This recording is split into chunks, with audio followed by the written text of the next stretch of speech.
Hey friends, this is Sketch-Dirt and I'm Marla. I'm so glad you're here. Today we are drawing diamonds. Okay, so to get started, today we're drawing diamonds. I'm going to draw 3 views. I'm going to draw a top view, a side view, and a 3/4 view. And I'm doing this just so that way you have a reference of all 3 views for whatever it is that you're going to be drawing. I'm also drawing this at a medium skill level, so it can be simplified. You can start here and make it a bit more complex. It's flexible for whatever you're going to be drawing. The next thing I'm going to do is take you through all the tools I'm going to use. I'm going to start with an HB pencil. This is going to draw the initial shape. It's going to put in the basic skeleton of the drawing. The next thing I'm going to use is a 10% cool gray Prismacolor marker. The 10% cool gray is very light. This is going to serve as like the base level of color for all the shading that you're going to do next. So the next thing I'm going to use are colored pencils. I'm going to use white color pencil, cool gray 30, cool gray 50, and cool gray 70. And then the final thing is a white ink pen. This is going to add in a little bit of sparkle and dimension and just that final added touch for the piece. I list all of my equipment and everything in the description box down below, so you can always look at that to reference. I'm really excited about what I'm going to be drawing today. The thing about diamonds or crystal or glass or anything that's see-through on white paper, you always have the added challenge of just like, how do you keep it looking very soft and subtle, but still add dimension and actual shape? And so this video today, I've been really excited about doing for a long time. So let's get started. Okay, so to get started, I have drawn 3" by 3" squares across the paper, and then I have divided those in half. And what I'm doing now is starting with the top view of the diamond, and I'm just getting the circle shape drawn in here. I'm measuring everything out. I will say if you have like a very small ruler or a ruler of any kind, it's really going to help you draw this. It's really going to help you stay with the exact measurements as you're first starting out in order to keep that very kind of symmetrical classic diamond shape. It's gonna help you quite a bit. So I'm getting the circle shapes drawn in here and I'm getting ready to put the facets in. And when I do this, as you can see, I do it in kind of an order. I do everything either around or top to bottom, left to right. And I do this just so I can keep track of it myself. There's actually a lot of information to keep in mind as you're drawing it. And again, you want it to be very symmetrical and geometric. And so if you give yourself kind of an order as opposed to moving all around the page, it's going to help you out quite a bit. It's going to help you be a bit more successful in your drawing. Personally, when I'm drawing, I like to move all over the page. I don't like to have an order to things naturally. And so this is just something that it was like kind of a struggle to make sure that I was like, okay, keep following kind of a set plan for how I wanted to draw this, just so that it would end up looking the way I wanted it to look when I was done. That's the really great thing about trying to draw different things too. It exercises different muscles. It gives you an opportunity to try new things as opposed to what you normally like drawing or what you're usually typically drawing. It puts a new kind of like, it gives you a new muscle memory for your drawing and how you go about it. And it can also maybe improve things that you like to do. And if it doesn't improve it, then it's just a relief to go back to what you used to do. Like, I'll be honest with you, when I'm drawing this, I'm thinking like, ooh, I can't wait to get to the part where we're like shading, because it's a little more free and a little bit more loose and a little bit less technical. But right now for this initial part with the pencil, it's very technical and it's very measured out, just so that beautiful diamond shape can get put in there very exactly and kind of perfectly. I'm getting the 3/4 view penciled in right now, and as you can see, this is just a really exact combination of the top view and the side view. It literally is the same measurements applied with the shape kind of tilted forward. I wanted to make this so that way everything was very adaptable and the measurements would make sense if they were applied across the 3 different drawings. So I'm going through and I'm erasing everything right now. This drawing is almost like you're almost drawing with the eraser too in some ways, which I really love because it just gives you more control over that shape. It gives you more control over what that final picture is going to be, as opposed to worrying about drawing it 100% correctly the first time around. And if you mess up, then you kind of have to start all over. You don't have to do that with this drawing. You just erase it. You can draw it back in and get started right back where you want to.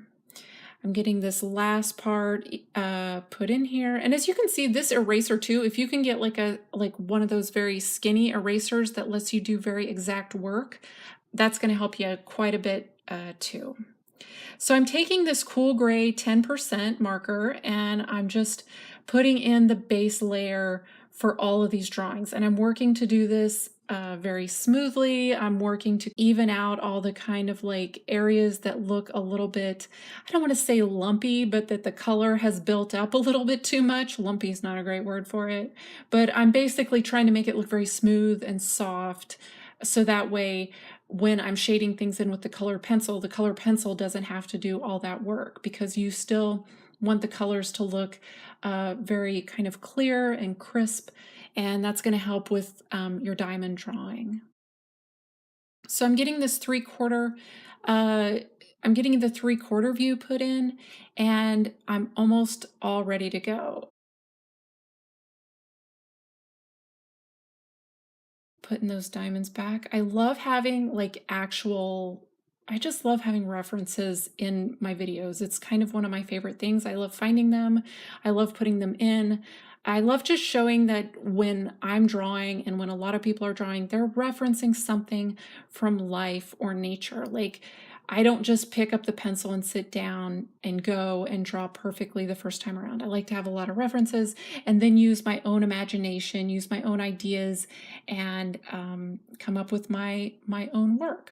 So I'm taking the cool gray 30% pencil and I'm putting in the shading for specific facets on the diamond. And I'm working to do this very lightly and subtly and putting the color in very smoothly. That white colored pencil that I put in another layer onto, that's helping to make this color very smooth and very light. So that way it doesn't go on too harshly or unevenly. I want everything to be very even and smooth. And as you can see, where I've colored in a couple of the shapes solid, a lot of the shapes I'm only coloring in just a portion of the facet. And this is just helping to make the piece look more translucent and helping to give dimension, because as you can see with my reference pieces up above, there's a lot more facets. And these are even, of course, like fake glass diamonds, so there's not even as many facets as an actual diamond would have. And so when you put in kind of a combination of simple elements with more complicated elements like the shading, then it helps give it that more realistic look without all the work of putting in every single facet as you're going along. And I'm doing the side view right now, and the side view is pretty much a translation of the top view, where the shading of the top view, it's meant that all these match and all these kind of come together. So if you look at the shading at one view, it makes sense on the other view, and then it makes sense on the last view. For example, the top portion, I'm only shading that in halfway, and I'm shading it in very similar to how I shaded in the top portion of the diamond.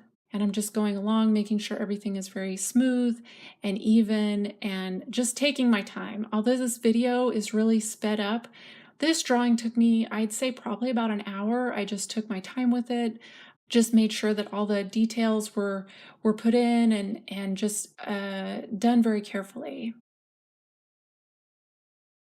So I'm going in right now with the 50% cool gray, and I'm just lightly shading on top of it. I'm putting in less shading than I did with the 30%.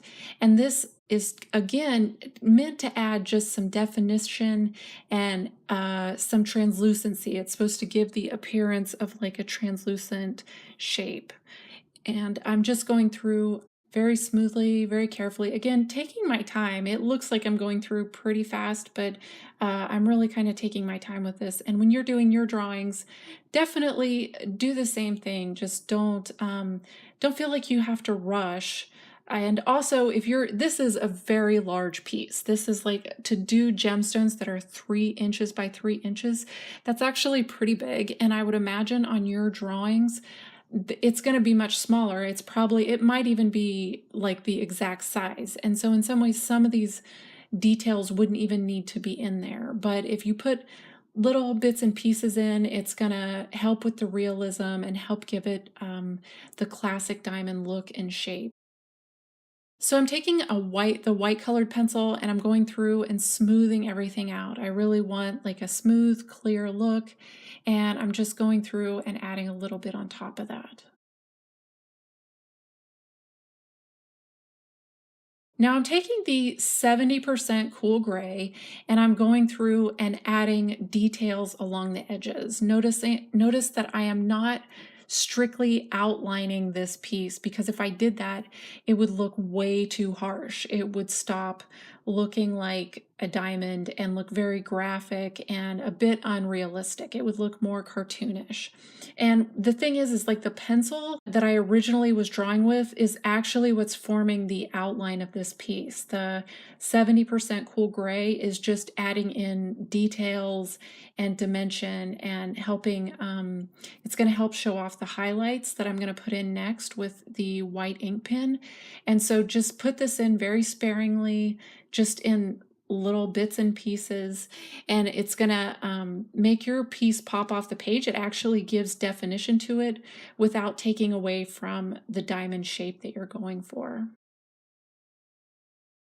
So now I'm going through with the white ink pen, and I'm just making dots to kind of pool up the ink a little bit. Since there's so much wax from the colored pencil, I want the ink to pool up a little bit so I can drag it over that wax, because the white ink pen, it's going to have a bit of a tough time drawing through all the wax from the colored pencil. And so if you let that ink pool up a little bit and kind of, it basically makes it easier to draw with and move across your drawing. And again, I'm doing this just like the 70% cool gray colored pencil. I'm putting it in very sparingly. I want this to be used as highlights and just to help add depth to the diamond shape. I don't want to just put a lot in there, because it's going to take away from like the realism and the kind of see-through effect. It's meant to look like it's kind of glittering and shining. So I'm doing the side view, and now I have started the 3/4 view, and I'm going through and doing similar elements, a combination of elements that I did with the top and the side views, and I'm just putting it in very delicately and just taking my time with it again, and if you really let that ink pool up and then drag it across your drawing, that really works out really well. If you don't have a white ink pen, then acrylic paint, nail enamel, any kind of white ink or paint will definitely work just as well for you. And that's about it. This is everything. Thank you so much for watching this video. Please subscribe to my channel. Definitely comment in the comment box. I love hearing from you. This is Sketch Dirt, and I'm Marla. Bye!